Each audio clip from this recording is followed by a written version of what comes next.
Welcome to another episode of Threads of Enlightenment. As you know, it is my belief that once the presenter comes, that we honor them as we should, because the Bible tells us that we are to honor each other. And I want to honor all my guests that present here because they have their story, their life. They come and they trust us with the information so that we can get to know them on a deeper level. It is my honor to welcome Jerry to come to Threads of Enlightenment. Jerry, thank you for presenting tonight. Well, I appreciate that, Ken. And first of all, I'm humbled. I can't tell you how honored I am to be here with you today. And I'm just excited for this conversation. Thanks for having I me. can't wait. You're welcome. Tell us a little about yourself. I know I always tell people this, that when they come to present all the things that they have accomplished, because that is a product of their journey. But then we go back in Threads of Enlightenment and get to know the journey. So tell Right. us about the project, all the things that you have created out of your journey, books, all of the other things. I appreciate that. Well, I'll just give you a little background. I'm a 57-year-old man in London, Ontario, Canada. Most people have no idea where London, Ontario, Canada is, but it's just a couple hours west of the city of Toronto. And I grew up here. I married my childhood sweetheart, the only real girlfriend I ever had. And Nice. when we left school, university, we married. Hmm. And at that point that was in 1992. And we've gone on to have 4 children, all of them now in their 20s. And they're Wow. excelling well in their life. And so they've certainly been a godsend. And, we're very happy about the life we have. And we're excited about what the future holds for us as well. Nice, nice. As a result of your journey, I know we are going to get into some of that. Along with your son's journey, we'll talk about yours. And it is my belief, Jerry, once we hit this planet, we begin to be programmed. We Yes. are programmed by as I mentioned, our family and so forth. I know a lot of people call it a house, but I call it the lab. So we Right. have scientists not sure about the type of, I want to say, the formulas that they use. They take some from their mom and their dad and wherever, a couple of books that they read, and they begin to experiment on us. So, Yes. talk to me about some of those beliefs that were instilled in you as a young man in your home. If you can explain a little about your family unit as well. Perfect. I'm the youngest of 4 boys. There's 4 years between us. So my mom, Hmm.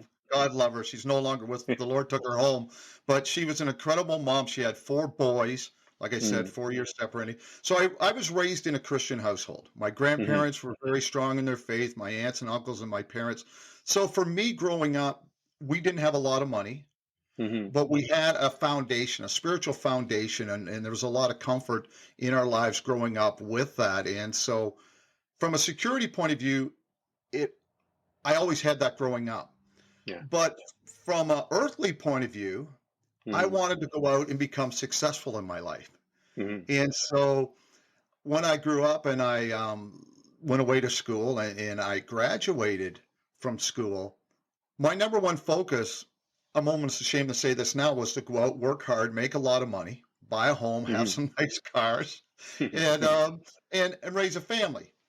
Now, I think for the most part, that's not a bad thing to do because I wanted to have a great life and I was still a strong believer in Christ and my Yeah. faith was still very important to me. But one of the funny things happened is as I had success in my life and I was earning money and we bought a home and things started happening, I fell into this mode of living in the world, not just I should be of the world, but I was Hmm. actually living in the world with all the influences around me.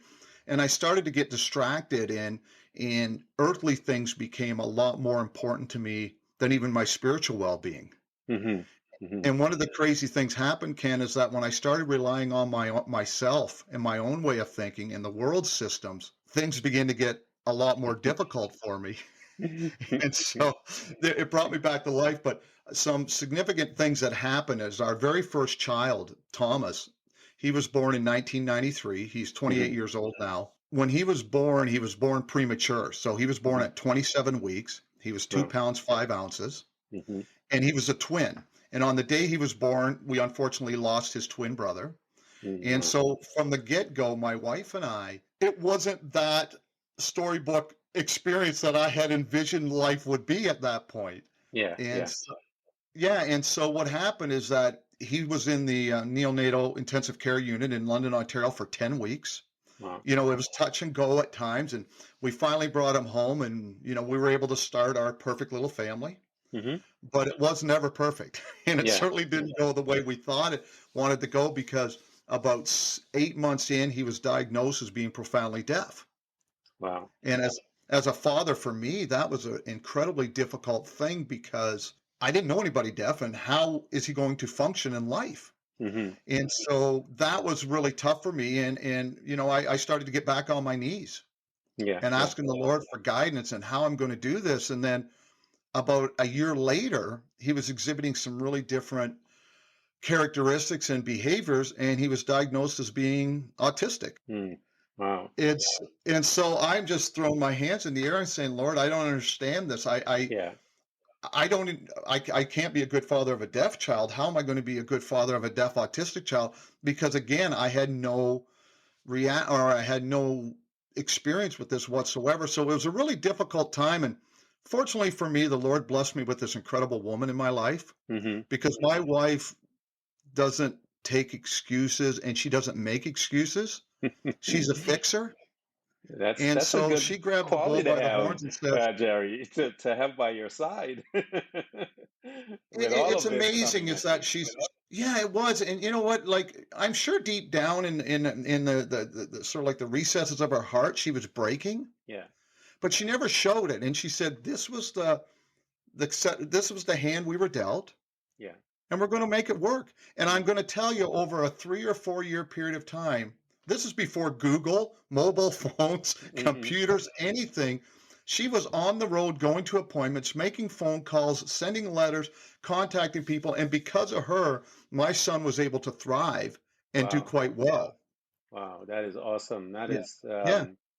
That is a formidable person to have by your side. I mean, it's congratulations on that, that God was Yeah. able to gift you with such a treasure Yeah. that is able to support both you and your son. Absolutely. And the amazing thing was that is that when our son started, we started understanding where we were and the steps we wanted to take. It Hmm. was going to be a challenge. My wife and I made a conscious decision never to label our child, despite the fact that the experts and all the educators, you know, he was deaf and he was autistic and he had severe learning challenges. My wife and I decided we would never label him in the house. Hmm. We wouldn't treat him anything less than exceptional. And to normalize his life, we went ahead and had three more children. Wow. So he'd have a big Yes. family and he would be a part of this incredible safety net. Hmm. And he thrived. Now, academically, Ken, he never excelled past a grade 1, 2 level with regards to his reading, writing, and math skills. Hmm. And socially, he was very awkward, and he still is.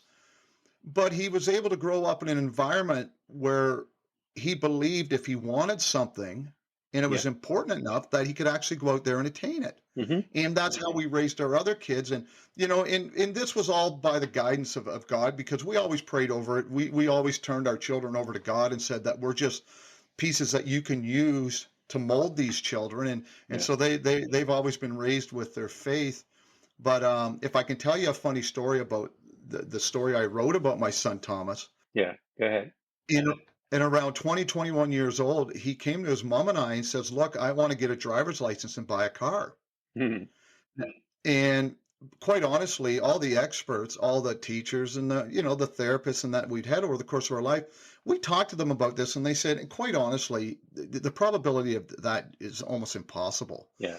And so we knew that, and it broke our heart that we would have to tell him that no, he couldn't do that, especially since we tried our best to empower him entire life. Yeah. And what was even more discouraging is his younger siblings were beginning to get their cars. Yeah. And so if he saw them driving and he wasn't able to do that, Yeah. we know that was going to have a major effect on his Yeah. self-esteem and his self-worth. Hmm. But I'm telling you, he didn't care what we thought. He didn't Yeah. care what the experts thought. He was very resilient Hmm. in wanting to get a driver's license and buy a car. Hmm. So my wife and I very reluctantly, but cautiously and optimistically said, okay, let's see what we can do. At the very least, if we try to do these things and it doesn't work out, at least he will see that it wasn't meant to be. Yeah. So we went on a 3 or 4 year journey of putting a plan together, working with him and telling him certain things would have to take place. And I'm going to tell you, and we prayed, believe me, we Hmm. prayed over this Yeah. Oh, yeah. all so much. And I remember miraculously, people were coming into our life Hmm. that would help. Yeah. For example, the biggest challenge was going to be in Canada to get your G1, the first stages of your license. It's a written test, Yeah. and it's based on driving, and it's based on signs and that. And we knew that his reading and writing skills were that of a grade 1, 2 level. And I've Hmm. looked at that manual and I said, there is no way in the world he's going to be able to pass this. And out of the blue, we were calling a lot of agencies and deaf associations and that if anybody could help us and understanding the circumstances we were in.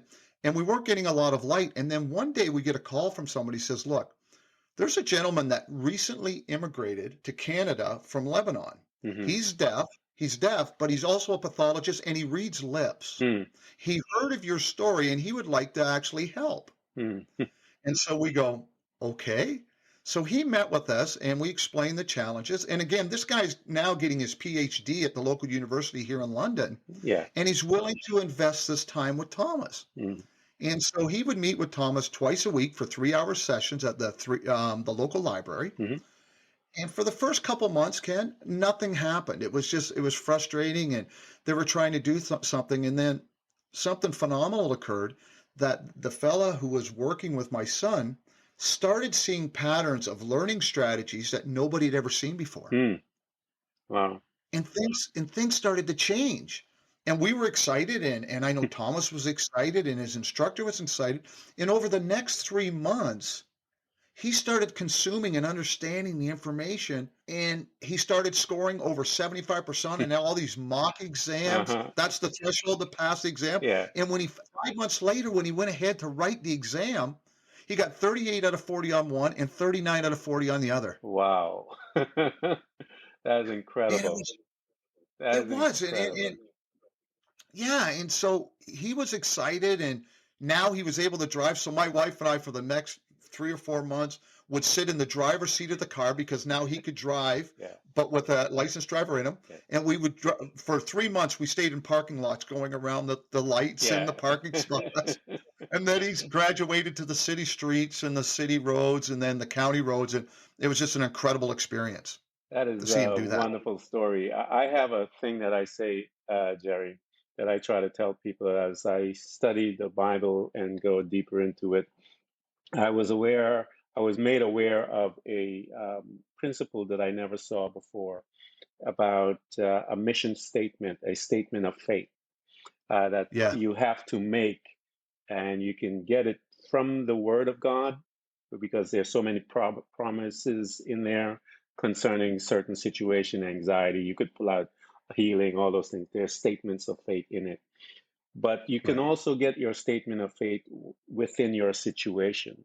The woman Yes. with the issue of blood, she said, "If I but touch the hem of his garment," um, the centurion soldier said, "All I need you to do is say the word. Don't come to my house." Jesus said, "You sure?" He said, "Yeah, I don't need you to." So Yeah. we have to make the statement of faith, and Hmm. your son made it. And I believe that once we make that thing, the scripture says, and I know we as Christians quote misquote this scripture because of the interpretation of it. It says there's a scripture that says, "Decide, decree a thing, and it shall be established." But the original language doesn't say decree; it says, "Decide the thing, and it shall be established." And you have to Right. decide it first, Jerry, before you even can decree it. So Yeah. when I love hearing your stories because your son decided, and it shall be established, meaning Yeah. that God and the faith that was released within his statement will definitely 100% pull the people in, pull the Yes. situations into that, because the word was released with faith, Right. and it'll call everybody that needs to be there to make that thing possible. I've seen it 100 million times since I got that revelation on that, and I started rehearsing my life and looking at declarations that people say, even businesses. It is called a mission statement. It guides Yes. the business, and it pulls people. They hire people, Jerry, based on that mission statement. So Exactly. that was a beautiful thing that your son did. He established his mission statement, and all you guys went to work to make it happen. Yeah. Now, you know what's funny is that that was the first half of the story, and so he drove around, and we did this for a while, and then his next stage was, "I wanna get the next part so he can drive all by himself." Yeah. Uh-huh. I'm And sure. so yeah, and so what we did is we started making calls again, and we were unsuccessful finding somebody. There was no deaf instructors. Yeah.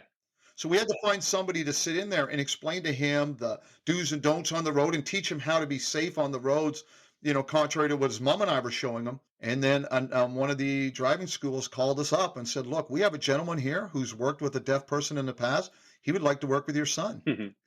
And over a 3-month period of time, they met weekly and sometimes twice weekly. And then he went and done his driving test. And I will tell you, Ken, the most nervous I've ever been in my life. Hmm. I've had 4 children, I've done a lot of things, was when he pulled out of that parking lot with the person who was gonna evaluate his driving in the passenger Yeah. side and was gone for 15 minutes doing this driving test and coming back. Hmm. I was so nervous. I was praying and but I did realize, I said, "Lord, you wouldn't have taken him on this journey for this to Yeah. happen."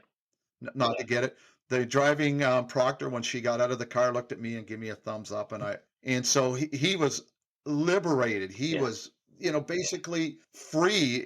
We didn't realize how important this was for his life, Yeah. that to basically have this control over it. So he drove our cars into the ground. He went everywhere except the gas station. We Hmm. were the ones that had to put gas in these cars. He wouldn't. But during this whole time, he also wanted to buy a car. So from the get-go, his mother had him taking $200 a month out of his bank account Yeah. and saving it. Wow. So he, after 3.5, 4 years, he'd saved $7,000, $8,000, Hmm. and he went and bought a car Nice. and paid for the insurance. And I'm telling you, it was. I think about this moment, and I realized the Lord didn't saddle me with a burden. Yeah. He didn't even saddle me with a Yeah. child. What he gave me was what I needed in my life. Hmm. He gave me humility. Yeah. He gave me a teacher, somebody through this beautiful little child that was 2 pounds, 5 ounces, born 3 months early. Yeah. He gave me this message, this thing that I could pour my life into. And my son now is one of my greatest teachers. Mm. I learned humility. I learned perseverance. I learned that, what's the Lord's put on our Yeah. hearts can never be taken Yeah. away. It turned in. So I was so inspired by what he did. I wrote it down and I put it into a short story because I'm not a big writer, but I put it into a short story and it's about 3,500 words. It's a 20-minute read. And I just did it for my benefit Yeah. at Hmm. first. And I shared it with some people. And a friend of mine who's a former school teacher, he looked at this and said, "Jerry, this is something that can inspire people," because he came from the education industry. So he edited it for me. We turned it into an ebook, Hmm. and I just shared it on my social media links. I didn't advertise it or anything, and people started sharing it. And this story in the course of a year has gone worldwide. It's sold and read worldwide, and I'm hearing from people how it's inspiring Yeah. them. And so I've used this story to be the foundation for my Success Academy, which I started because I now realize my mission in life Hmm. is to share Thomas's story Hmm. and inspire other people to become and do everything they want. And starting the Success Academy is the best way and most natural way for me, because of my background, Yeah. for me to go out there and do that. I think the wisdom of God is unsearchable. Mm, yes. None of us could plan something like that, could we? So You couldn't write that. You're right. It has to be true. You can't write yeah, this story. so the wisdom of God is so superior to ours, and we don't know. when things happen and how it happens and how it will look, but he knows how it looks. And what he recommends and require from us is that relationship with him, that faith and Yeah. trust in him. And he will, in time, reveal those things to us. And I think as you go through, and I always say to people, that's why I ask you to tell us what you have accomplished, because the journey, what we have accomplished, is simply a output, a manifestation of our journey. And the gift that you and I get as we come out of the journey, but we're always on one. But as we come out of that particular journey, we are privileged with the honor to be able to become servants to people. And you talk about putting the academy together for that purpose. Um, Yes. Talk to me about this, Jerry, because I know it for you to transition from the job and all that stuff to come to that field must have been a Yeah. nice little journey on your own for yourself. Talk to me about some of those apprehensions, some of those things that you had to deal with in order to move towards that side. Well, I'll tell you when, I appreciate that. When I left university, I went 100% in the business and 100% commission Yeah. sales. So I've had a business background and I dealt in the financial services industry for over 20 years. And so I was used to talking to people and I opened up some offices and I built my own company a couple times. And so I was used to mentoring Mm-hmm. people and helping them personally develop. But what happened, the unique thing about this is, first of all, when I started the academy, I was 55. Mm-hmm. And I felt, okay, Jerry, I'm 55. Maybe I'm too old. Mm-hmm. Maybe nobody's going to listen to me. Maybe my tires are worn out. And then COVID came along and, this just gave me an incredible opportunity to sort of like the retool. And Yeah. I felt the Lord was just, almost putting an anointing on me to, it's my time Yeah. now, Mm-hmm. Jerry. It's your time now. And so I started putting this thing together, but I had some incredible revelations take place. I had a specific definition of Yeah. success. I had a specific thinking in my mind that to become truly successful, we all have varying degrees of Mm-hmm. success, but to be truly successful, that big time success, you had to look a certain Mm-hmm. way. You had to have a certain pedigree, a background, an Yeah. education. And although I didn't come from a wealthy family in that, I was reasonably intelligent. So I always fit into that definition myself. So when I had success in my life, it all made sense. Yeah. But when my son, who didn't fit into that definition, Mm-hmm. had success as a 54, 55-year-old man, I had to redefine and what my definition of success Mm-hmm. meant. And so I went, as silly as it sounds, I went right to Google and I put in success and I was just getting as much information about what do other people think about? What does it truly Yeah. mean? And I came across this incredible quote from Earl Nightingale that I'd heard years ago, but this time it resonated with me. And he says, success is the progressive realization of a worthy ideal. Mm-hmm. And I went, that's exactly what it Yeah. is. And a worthy ideal to me is something that's ethical and it's, God's will and Yeah. that. So, if you're constantly moving towards that, you're a successful person. And so I dug deeper and deeper into it. I just went on a deep drilling Mm-hmm. drive for a long time. And then one day I had this incredible epiphany happen that I realized two significant things about success. And this became the foundation of the new Millennial Success Academy.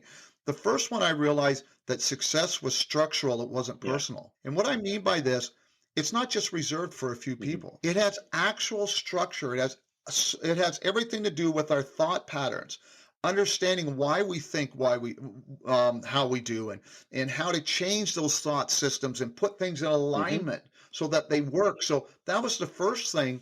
And then the second thing that came very obvious to me at that time was that systems were more important than skill Mm-hmm. set, meaning that it doesn't matter how intelligent you are, or that if you don't have a system that is tried and true and works, it doesn't matter how hard you work or how smart you think Yeah. you are, it's not going to make a difference. So what I did is by redefining my own definition, I went back of 30 years of material, that I got from my Yeah. mentors and things I did myself. And I went through it with a fine tooth comb and I took the things out.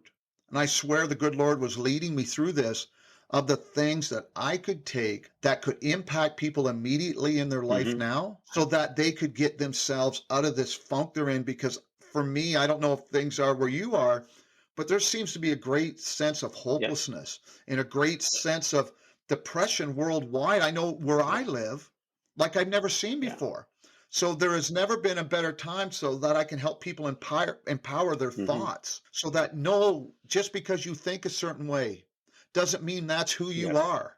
Doesn't mean that your destination, where you are right now, is how you're going to spend the rest of your life.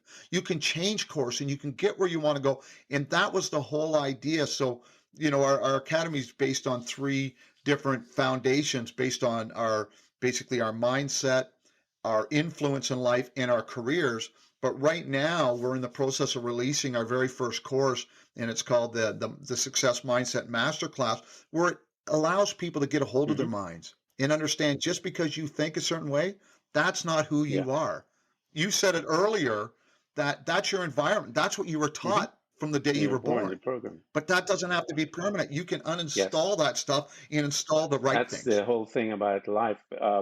The fact that you have the opportunity, and I keep telling people we are greater than the sum of all of those beliefs that they try to Absolutely. instill into us. We are greater than that, and because we are greater than that, the majority of us are always on. We're not restful in our spirit with what we have. It doesn't matter. Even millionaires are the same because they would not have been killing themselves so much and all of these things. So the Yes. spirit of that man is restless and desires something else. And because we are Yeah. spiritual, it comes out of the spiritual realm. You cannot get it from the material realm. It cannot. And so it will never be Yeah. satisfied. So you must have a conversation with your God and yourself. And based upon that conversation, the Bible says you're going to love me. If you can't love yourself Yes.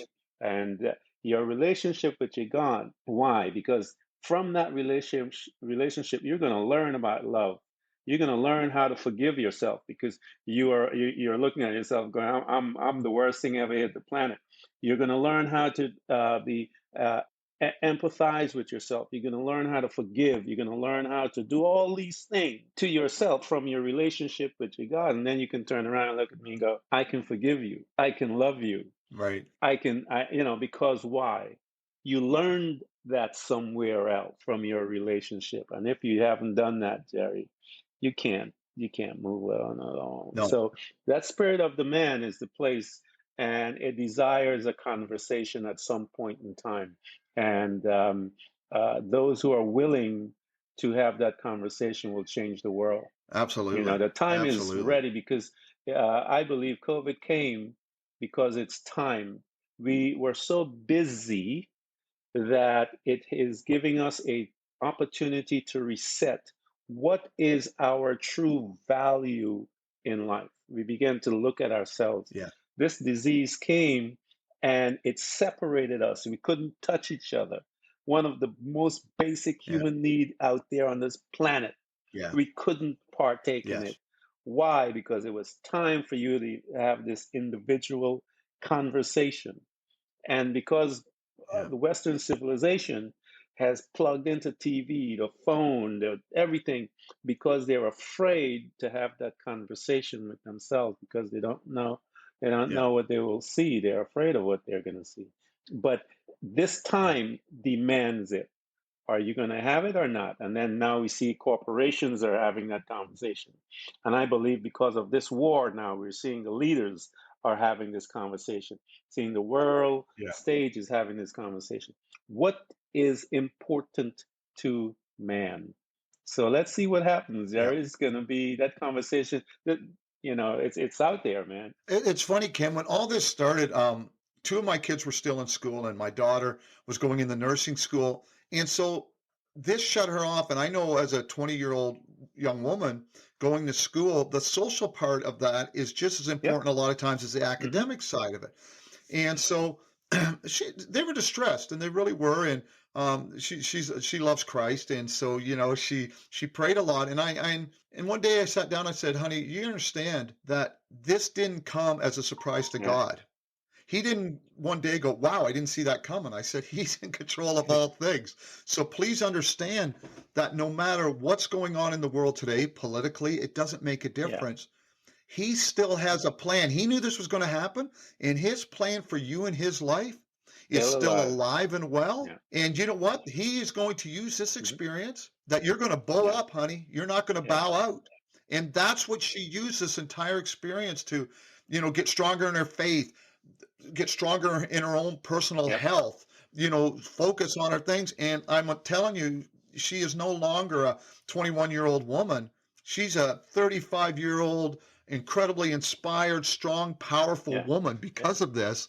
And, I don't think we could have done that if we didn't have faith in our Yeah. house.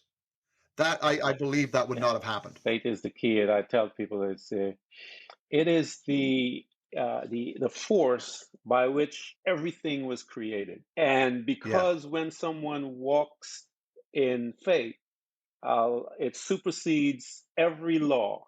Jesus walked on water, Peter yeah, walked on water, the law of gravity. He raised the dead. People die, he raised them up. He broke every law right. that there was. He even told the fish to go down, pick up some money, and bring it back up. How in the world is that even thing? He Yeah, broke the as far as multiplication with food. These are things that can yes, only be accomplished by faith. And because, why? Because faith was the substance that created everything in this universe and the ones that are outside of yes, it. So then that law supersedes every single law that is on this planet. And so the Bible tells yeah. us that those people that walk with that law in their life, they will do tremendous things. He said, you can say to the monk, The substance of things hoped for, the evidence of things not seen. I remember yeah, learning he that as a said, you could kid. look at this mountain and say, up, and it'll move. That's how Yeah, powerful the person that operates with yeah. that force and is a reality within their life. Um, Jerry, here you are. You're doing all these wonderful things, and I'm excited about this. So you have started this the academy and so forth. How can people get into this so that they can be a part of that training that you have Perfect. put together? Okay, great. I'll start with the short story. It's called Thomas's Hmm. Desire. And it's like I said, it's 3,500 words. It's a 20-minute read. You can go to our website and get this at www.newmillsuccess.com. So it's NEWMILLSUCCESS.com. So it's newmillsuccess.com. You can go on to all the social media platforms and find me, Jerry Hall. If you just go Jerry Hall, New Millennial Success Academy, you can find me on those. I have a little challenge because there's a more famous Jerry Hall in the world, Mick Jagger's and Rupert Murdoch's wife. So it's hard to navigate around it, but I'm out there. Now, the wonderful thing about Thomas's story, Thomas's Desire, is that it's only Hmm. $5 because I want to get the word out. It just covers some of the costs, but part of the proceeds will also go to help autism and deafness as Hmm. well too. So we wanted to make it a share from that point of view. And then if you go to my social media feeds, in that I keep people up to date daily with content and videos of when we're doing certain things at the academy. Like I said, in the next 2 weeks, we're releasing our first Yeah. master class. It's going to be about 8 modules. It's going to be about 10 hours long. And I'm telling you, I honestly believe it's the best work I've ever done before in my life, because I believe that when somebody starts this course, they're going to be a completely different person. They're going to be transformed. They're going to now understand why they think the way Nice. they think. They're going to understand that they have control Yeah. over their thoughts. They're not a product of their environment. They're the creator of their own Yes. world. So it's an incredibly powerful thing. When I went through it, I was transformed, and I was the person who compiled this information. So I'm excited about it. So people can look me up on LinkedIn, Facebook, Instagram, Twitter, Jerry Hall. I think, I don't know if you have, they Yeah, can go to your website and have a we're gonna picture of put me so all they of can. that stuff together as well, so that they can Fantastic. have But access. I just believe, that the good Lord is going to bring to me what he Hmm. wants to bring to me. So this is how you and I have met. You're in Thailand. I'm in the northern hemisphere, in Canada, and it's amazing how I'm brought together with wonderful people like yourself. So I reach out to me. You can email me at info@newmillsuccess.com. Anybody worldwide can email me and I'll get back to you. I'm just excited about sharing this. And my own personal Hmm. mission statement, Yeah, like you were saying, is to educate, inspire people to discover and live the life they're that intended to is a live. powerful one. That is, That's my mission statement. it is, and I tell them, Jerry, you got to try and find a global mission statement, and then your mission statement per each situation that arise in your life, Yes. and never be afraid of any situation that comes. Sit down and find that mission statement, because I tell you, God is my witness. You will come out. Abraham didn't have one. God kept coming to him and says, "You're going to be a father of many nations." And he said, "Oh, he thought he was going to Yeah. do it with Lot." He says, "You're going to be a father of many nations." He brought up Ishmael, and God is trying to tell him, "No, it's you and Sarah." And he didn't have one. Yeah. So God did him a favor, Jerry. Changed his name from Abram Yes. to Abraham. Abraham is, it Abraham. Yes. means a father of many nations. Gave him this mission statement, and guess what? He and Sarah got busy, as they say, and they got us a son, Yes. and that son was the Absolutely. promise. And so, everyone, I love your mission statement. Um, Everyone get it. I'm so glad that he said all of those things. We're going to provide those also, so you can have access. Get into the class once he has all of those things together, because the whole purpose about this life is that you are greater than the sum of all of that information that they have Amen. deposited in you. And Jerry has a class by which you will be able to delve in and control your thoughts, because that's where it starts. And once you control your thoughts, you will be able to control your life. Jerry, thank you for coming by Threads of Enlightenment and enlightening us with such a powerful story. Thank you so much. Ken, I'll tell you, it's been an honor, and I'm looking forward to this. And I got a feeling this is not going to be the last time you and I speak. We're going to become brothers in this thing. So I appreciate it. It's been a wonderful time. And I, again, thank you wholeheartedly for Thank you, having me here sir. this Next morning. time we're going live. We want to do this thing live. We're working on that. And I want you to bring your wife, because Good. I want to meet her so we can have this conversation about a powerful woman behind a family, so Oh, we can have a good time. yeah. You know what? I tell her she is quite shy when it Uh-huh. comes to this stuff. But I said, honey, you're a tiger. You're a force. You're a force to be She has reckoned with. wisdom and all the different things that we need Yeah. to hear, so that people outside, not just women, but people need to hear.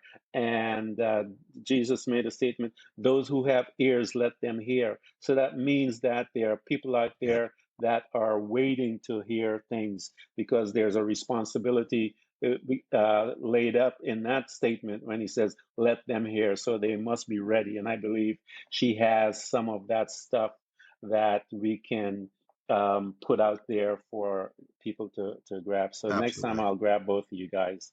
Thanks, Jerry. All right. Fantastic. You have a good day, sir. God bless. God bless Bye you. bye. Thank you very much. Everyone who's listening to this podcast. We hope to continually help you to learn how to embrace moments of darkness, because it is in the darkness that we learn how to develop and use our abilities to truly see those parts of ourselves, often invisible to us, in the light.